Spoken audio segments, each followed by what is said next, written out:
Então, cada detalhe na entrada triunfal de Jesus em Jerusalém, nós devemos observar todas as profecias sendo cumpridas, devemos observar todos os acontecimentos e relatos daquilo que distinguia o que é santo do profano, aquilo do que é espiritual para o que é natural. E todos os acontecimentos que estavam acontecendo com Jesus no domingo, na sua entrada triunfal, ele estava caminhando para algo maior, ele estava caminhando para algo no futuro. Então, quando o povo proclama Hosana, Hosana, ó filho de Davi, eles não estão exaltando a Jesus como o Messias prometido. Eles não estão exaltando a Jesus como o filho de Davi, mas eles estão pedindo socorro para Jesus.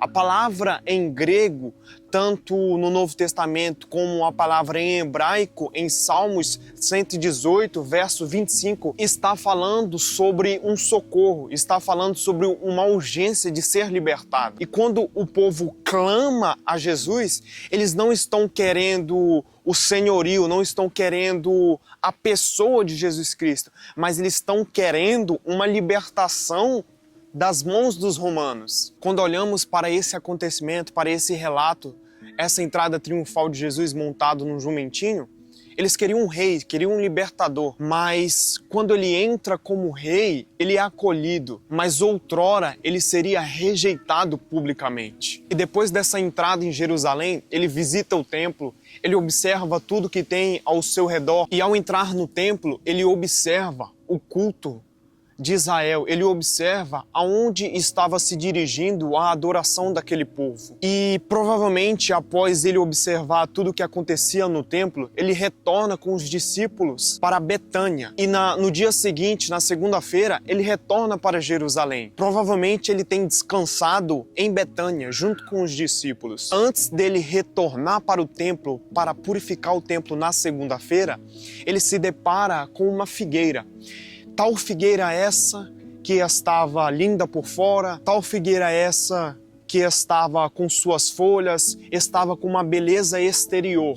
E para muitos, quando Jesus amaldiçoa a figueira, se torna algo cruel, mas tem uma simbologia, tem um símbolo profético com isso. A figueira simbolizava a vida espiritual de Israel.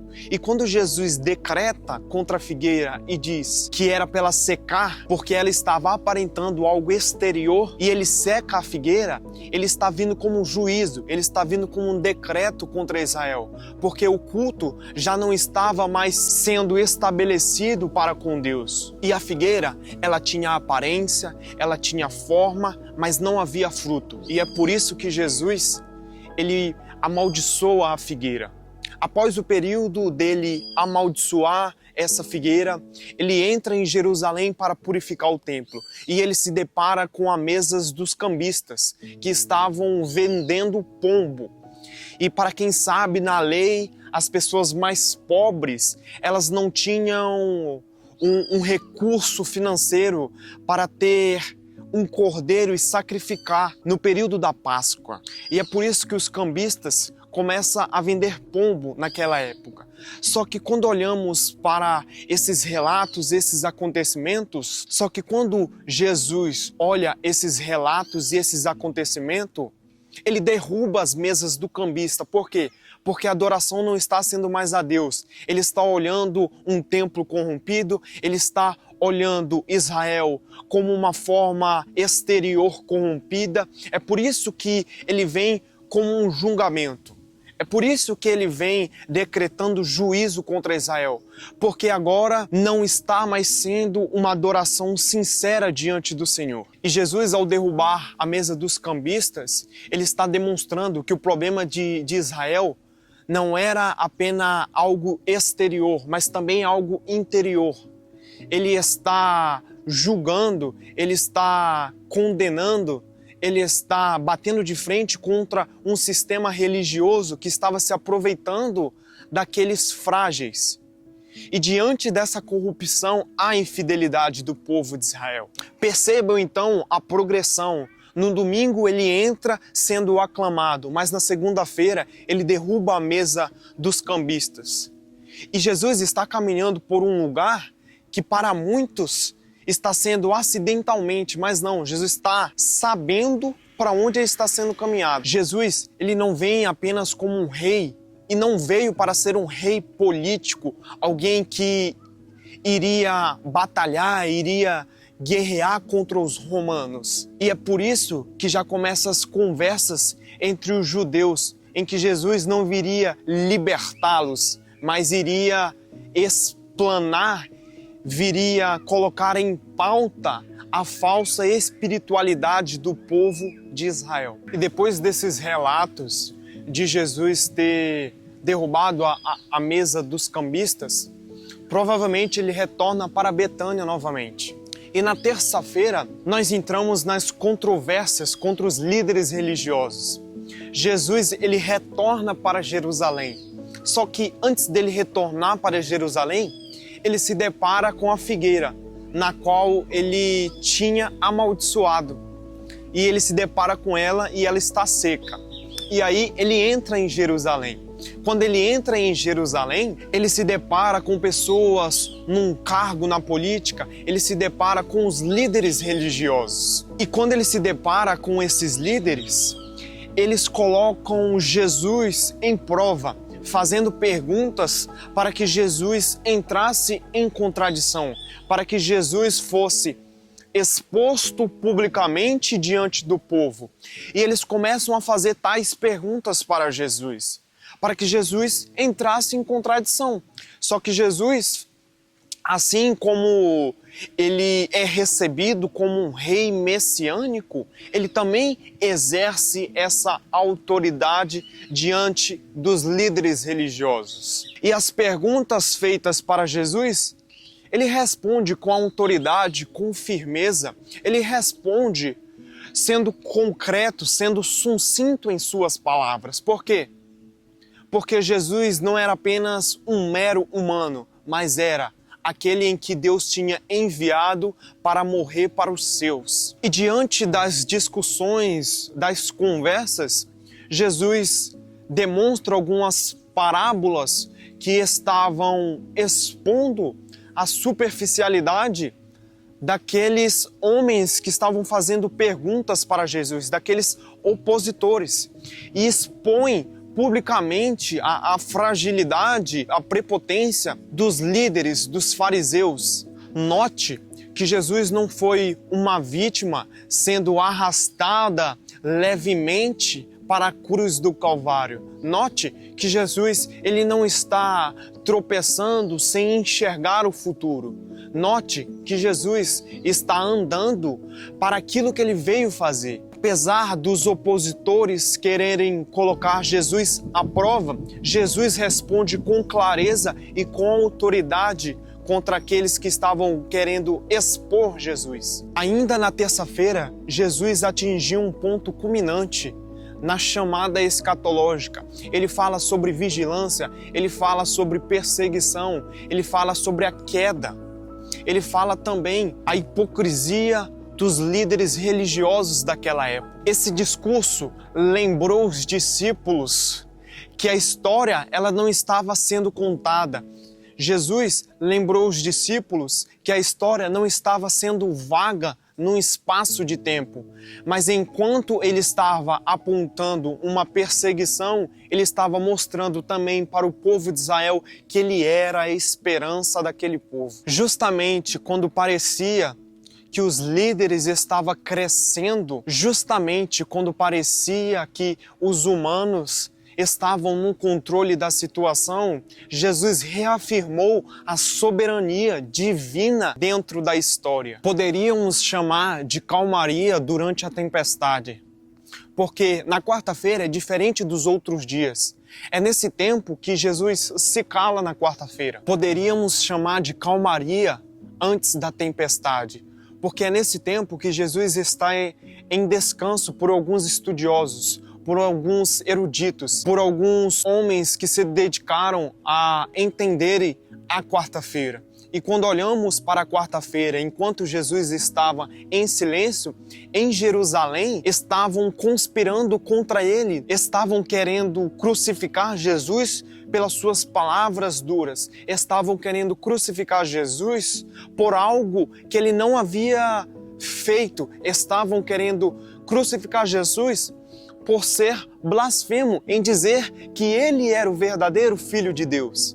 Enquanto Jesus estava descansando em Betânia, provavelmente na casa de Marta e de Maria, em Jerusalém estava sendo aclamado o nome de Jesus de uma forma injusta. O objetivo era claro, encontrar uma maneira de prender Jesus. Há discussões sobre a data correta, no dia em que Maria derrama aos pés de Jesus o nardo puro. Por alguns estudiosos também há discussão entre em qual dia Jesus foi crucificado, se foi na quarta-feira, se foi na quinta-feira ou se foi até na sexta-feira, como é mais defendido dentro da ortodoxia. Mas para mim, creio que Jesus ele foi crucificado na sexta-feira. Infelizmente, alguns homens, alguns opositores se levantam e falam: se Jesus foi crucificado na sexta-feira e ele foi crucificado às 3 horas da tarde, ele ressuscitou no domingo de manhã, não se completaram 3 dias. Mas aí há uma explicação para vocês. Hoje, quando eu pergunto para vocês qual é o horário que se dá para o novo dia, claramente, uma pessoa normal, com uma inteligência mínima, com um QI mínimo, responderia para mim: à meia-noite se inicia outro dia.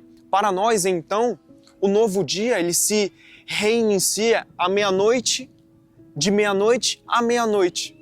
Mas para os judeus, não.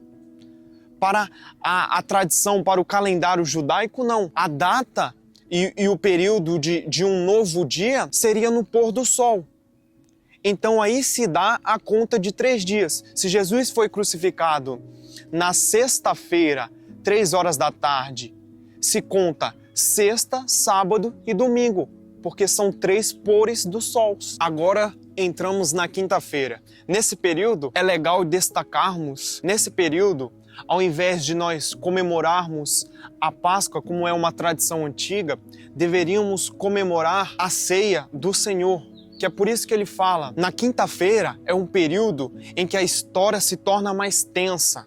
Jesus pede para os seus discípulos irem preparar a refeição pascal. Nesse ponto, a Páscoa ela não funcionou como um mero pano cultural, mas ela funcionou como uma grande história formada teologicamente para Cristo sendo carregado para a cruz do Calvário. Na ceia do Senhor, Jesus aponta os elementos, pão, que é o seu corpo, e o vinho, que é o seu sangue. E todos esses elementos convergem em Jesus Cristo. Jesus não apenas participou da refeição junto com os discípulos, mas ele definiu o que realmente era a ceia do Senhor. É nesse período que Jesus dá o sentido de que o cálice é a nova aliança sendo formada no corpo de Jesus Cristo, sendo formada no sangue e no sacrifício de Jesus Cristo. O que antes simbolizava como meros rituais, era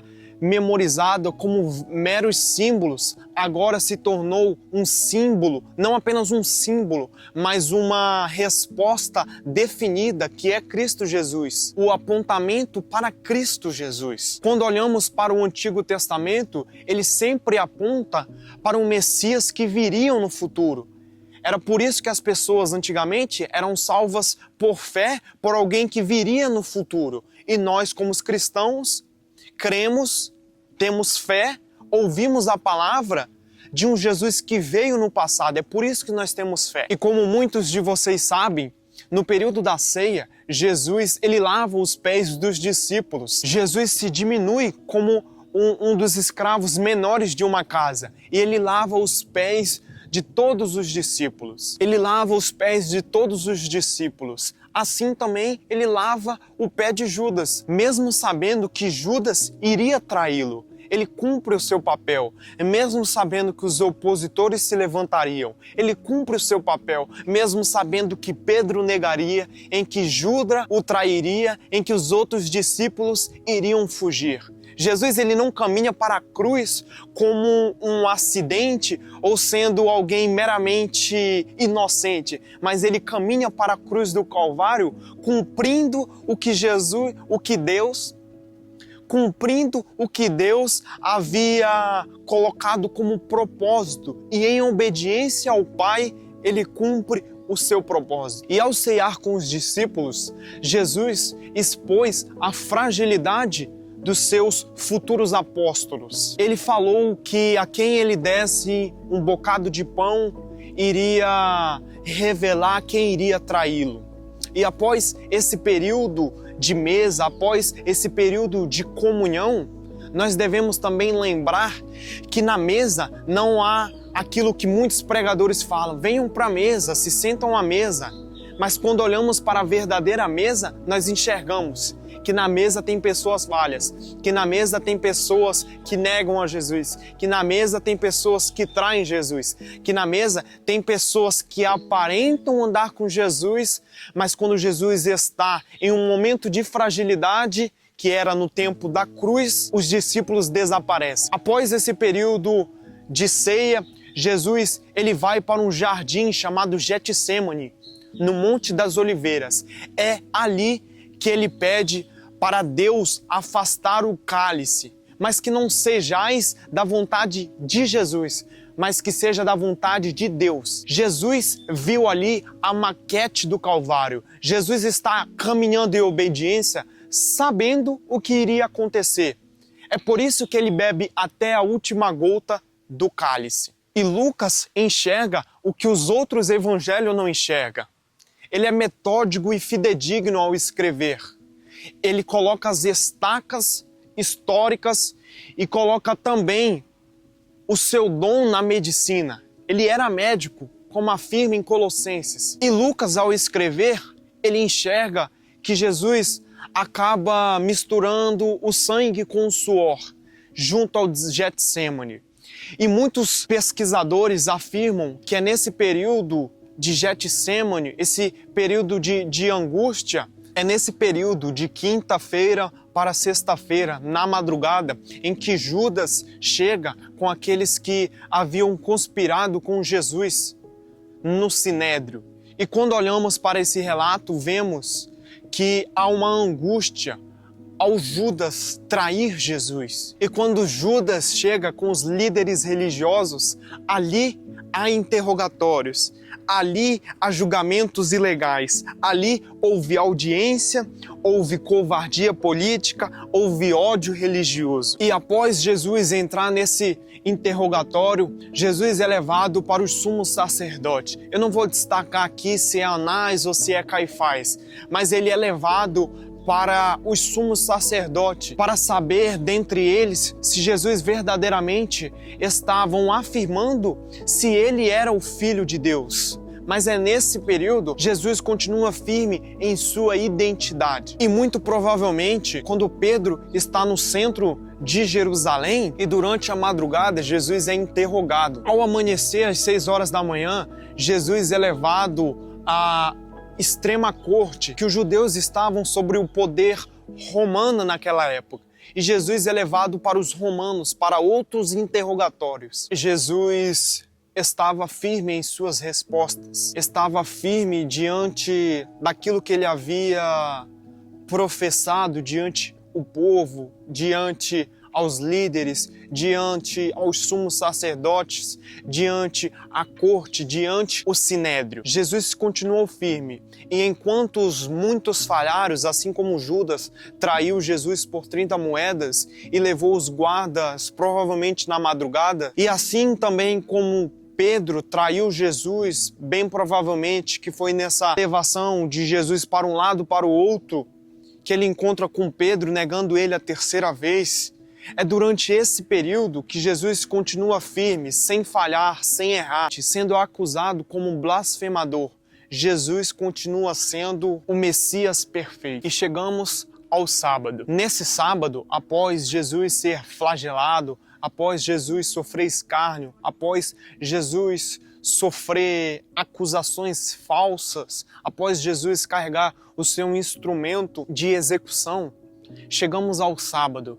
E nesse sábado há um silêncio em que muitos discípulos ficaram dispersos, em que a esperança deles havia morrido, em que os discípulos, ao invés de confiar nas suas palavras, agora confiam em suas próprias motivações.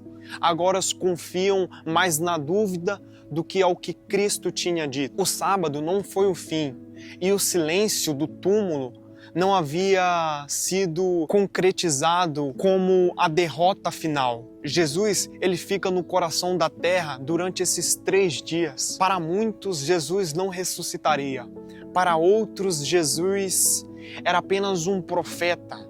Assim como o apóstolo Paulo diz, se Jesus não ressuscitasse, a nossa fé seria vã. Se Jesus não ressuscitasse, nós olharíamos para aquele obreiro da igreja que abre a porta antes do culto começar e fecha a porta quando todo mundo está aí fora. Se Jesus não ressuscitasse, nós poderíamos ligar para esse obreiro e falar, ei, fecha a porta porque a igreja fechou.